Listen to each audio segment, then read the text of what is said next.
And if you can just like take me to the cockpit, that would be amazing. Okay, yeah. Are the flight stairs down?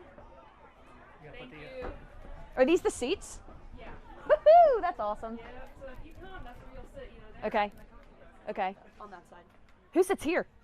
So that is the crash and like jump seat. So Ooh. we don't really use that much. I would hope not. Yeah, no. If we have the back open for like buoy stuff, sometimes people will strap themselves Ah. in there too, but it's not very commonly used. This is like really, I mean, obviously it's sturdy, it's your Sturdy, plane, but yeah. yeah.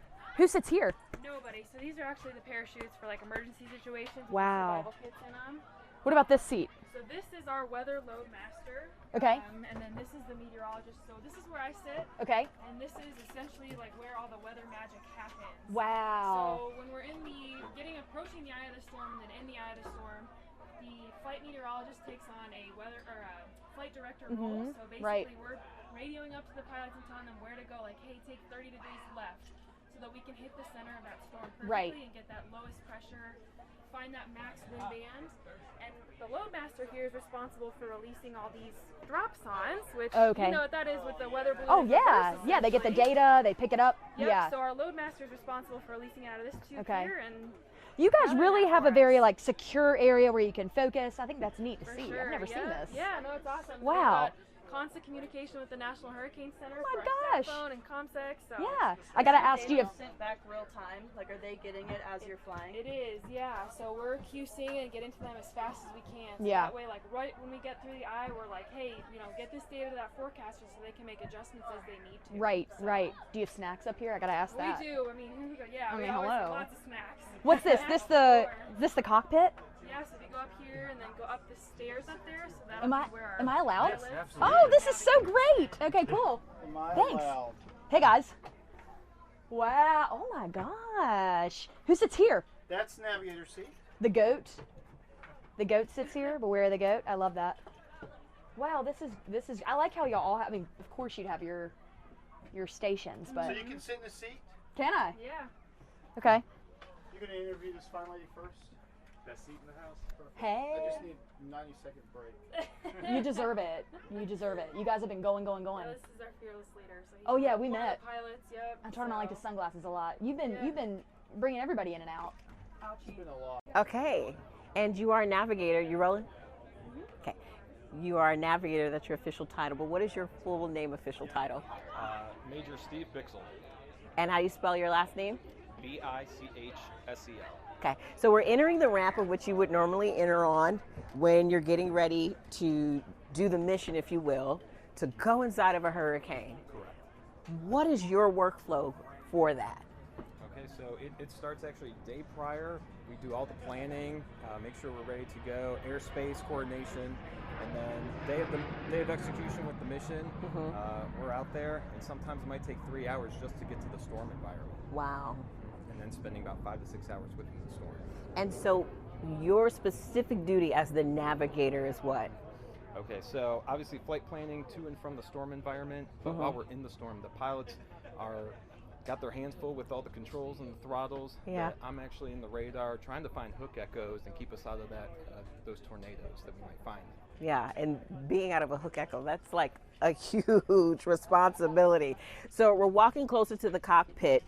Describe this area to us. So this is kind of what you'd find in a standard C-130. You got your cargo net seats, but the main difference for a WC-130J is what you're going to find here with the Loadmaster pallet and the Weather Officer pallet here. And here, right next to the Loadmaster pallet, you have our dropson launch tube.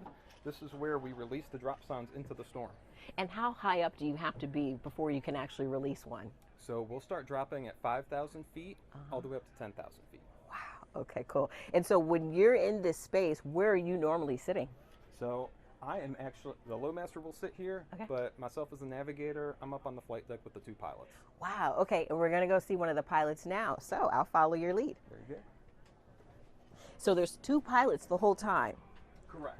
Awesome. Sometimes we will take 3 pilots. Okay. He's got a cool sign on his marked seat up there. Wow, this is so cool.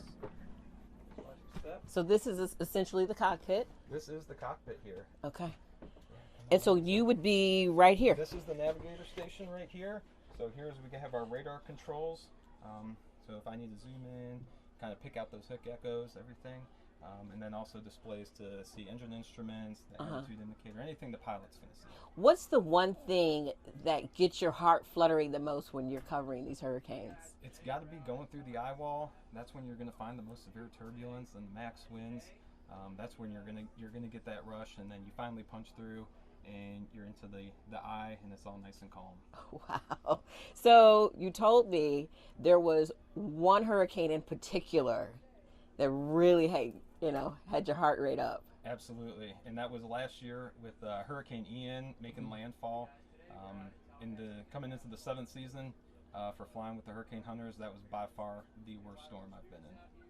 And because you told me the turbulence it typically lasts for seconds, but in this case, how long did the turbulence last? This seemed to go on almost for minutes, where we're all strapped in, but almost losing altitude of about 1,000 feet, just like that. 1,000 feet. Right. That is crazy. Wow. So is there anything else you think the public really needs to know about this? This is amazing to even be in this cockpit and to see this. Yeah. So C-130, versatile aircraft, very strong. This is what we do, and we all enjoy doing it. And why do you do it? We do it. We want to give the public the information it needs, to make wise choices and improve the forecast. So anything we can do to help. Awesome. Perfect. Oh my God. She's going in. Going in. What are you doing? I'm going in. I'm going in. Okay. Is there any special way to do this or no? Nope. Just get in. Put your hands on the yoke. Act like you're flying. Oh my God. Actually, put your left hand on there, and then one right here. So Okay. This is for the throttles. There you go. Oh my God. Oh my God. Who are you? What are you doing? Where are you? Janice Harris, and for about 3 seconds, I'm a meteorologist and a fake pilot. Pretty cool.